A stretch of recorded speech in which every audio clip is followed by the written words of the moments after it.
So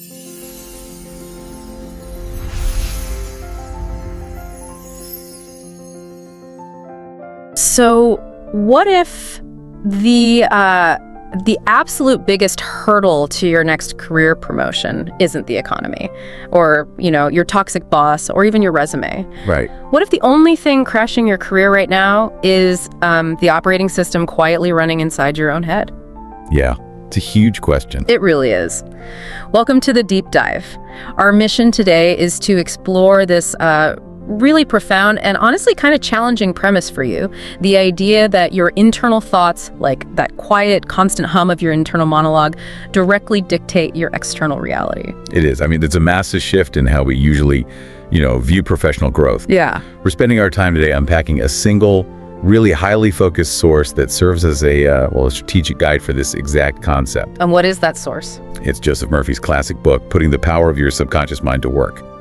Specifically, the edition compiled and edited by Arthur R. Pell. Right, the Pell edition. Exactly. And the core argument here is that while external economic cycles or, corporate structures might seem completely fixed, you actually possess this innate capacity to reshape your destiny. And you do it simply by renewing your mind.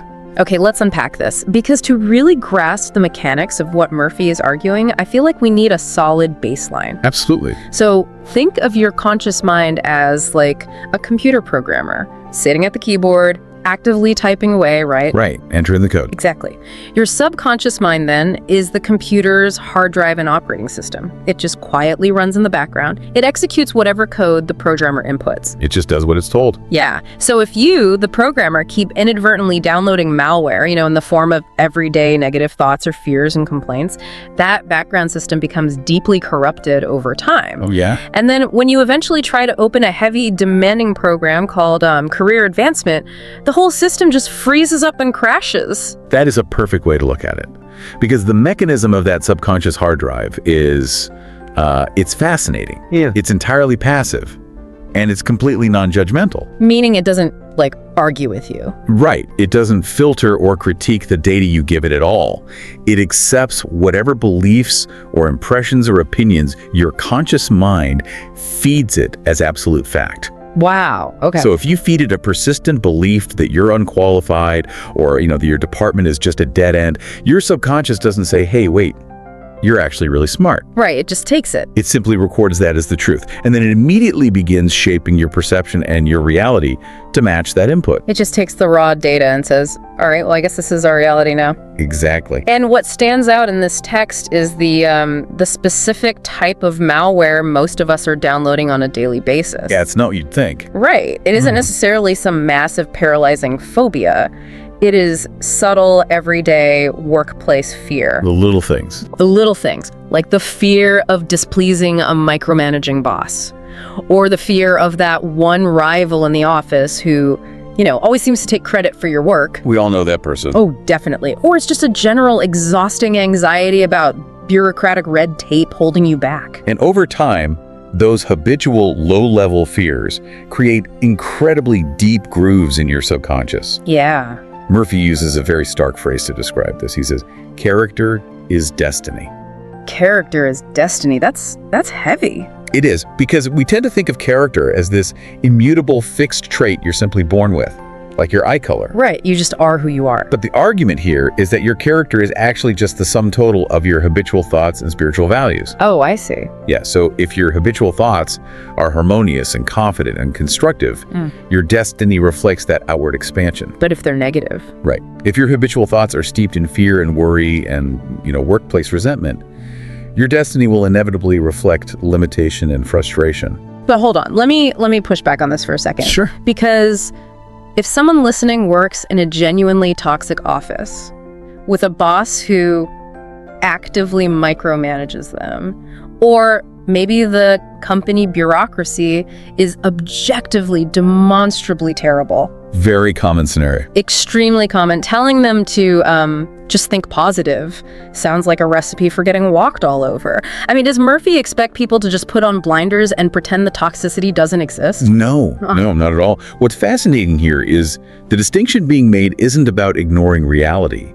It's about locus of control. Locus of control. The text doesn't claim the bureaucracy or the bad boss doesn't exist. It argues that you cannot let that external reality dictate your internal state. Okay. When you allow a toxic boss to control your emotions and cause you stress, you are literally handing them the keyboard to your subconscious. Wow. That's a great visual. Right, you're letting them write your code. By consciously choosing to maintain constructive, confident thoughts, you retain your internal integrity regardless of the external chaos. You stop depending on luck, and you stop being a victim of someone else's dogma. So you are basically building a firewall. Exactly.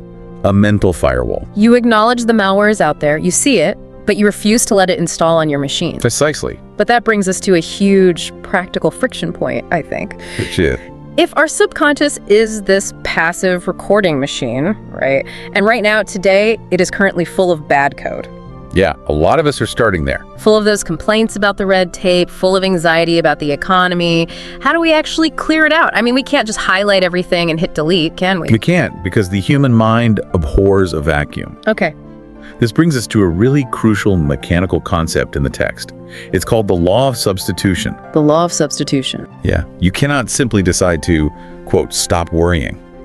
If you try to just empty your mind of a negative thought, you leave a void, and the worry will just rush right back in to fill it. It's like trying to not think of a pink elephant. Exactly. To rid yourself of destructive thinking, you must actively and intentionally substitute it with a positive, constructive decree. So you have to explicitly overwrite the file with new data. Continuously. Yeah. The source emphasizes that you must never think meanly or poorly of yourself. Never. Never. If you are constantly brooding over your weaknesses or, replaying a botched presentation in your head over and over. Which we all do. We do. Yeah. But when you do that, you are actively punishing yourself and programming future failure. The law of substitution requires an active, daily practice. Like catching yourself in the moment. Yes. When you catch the negative self-talk, you immediately swap it out. You consciously glorify the things you are good at, and you explicitly decree freedom, happiness, perfect health, and prosperity for yourself.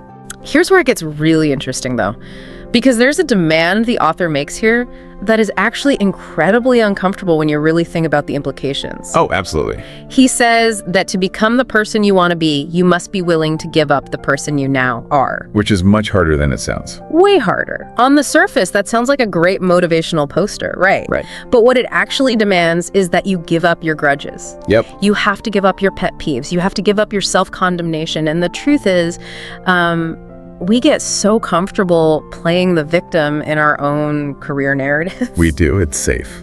We like complaining about that one guy in accounting. Complaining at the water cooler is a bonding exercise. It gives us a built-in excuse for why we haven't been promoted. Right. It lets us off the hook. Exactly. To substitute those thoughts means giving up the warm, fuzzy comfort of those excuses. Letting go of the old you requires taking absolute, terrifying responsibility for your life. Terrifying is the right word. It really is. Because it means you can no longer point to your supervisor or the economy as the reason for your lack of advancement. You are actively choosing to build a completely new self-image, one where you recognize your completeness and your capability. And that's where people stumble. That psychological friction is where most people give up. Yeah. Because staying a comfortable victim is much, much easier than doing the mental labor of substitution. Okay, so overwriting the bad cane stops the immediate damage. And taking responsibility clears the slate. Right.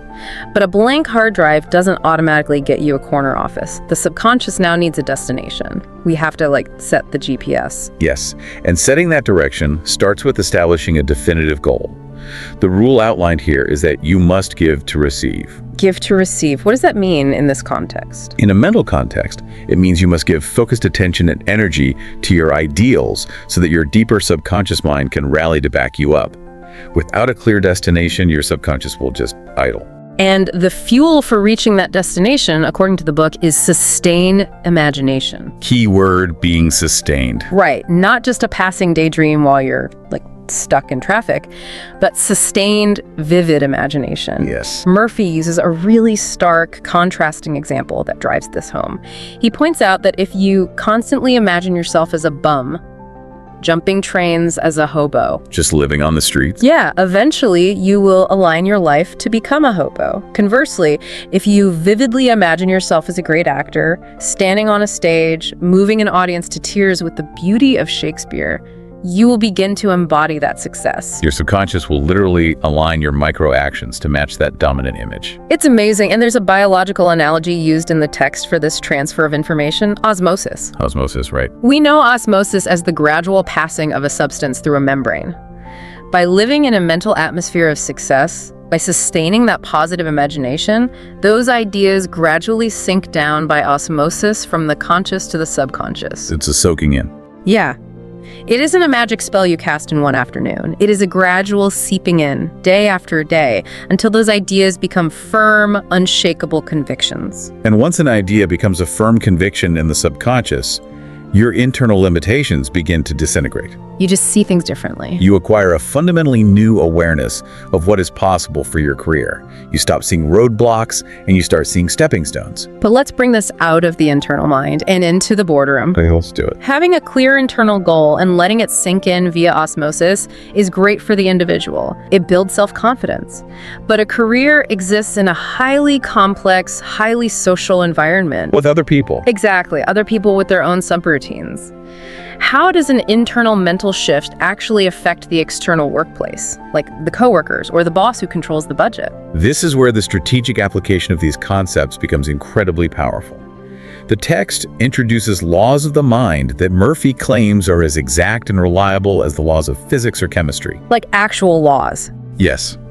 Specifically, the law of attraction and the law of increase. The fundamental premise is what you feel, you attract, and what you imagine, you become. Let's look at the real-world example the book gives to illustrate this, the story of Lisa. Right, Lisa's a perfect case study here. So Lisa was completely stuck in her career. She felt constantly passed over for promotions, and she put 100% of the blame squarely on her supervisor. As we often do. Right. She believed he was this impenetrable roadblock to her success. But then she started applying these mental laws. First, she stopped blaming him. Which meant giving up her comfortable grudges.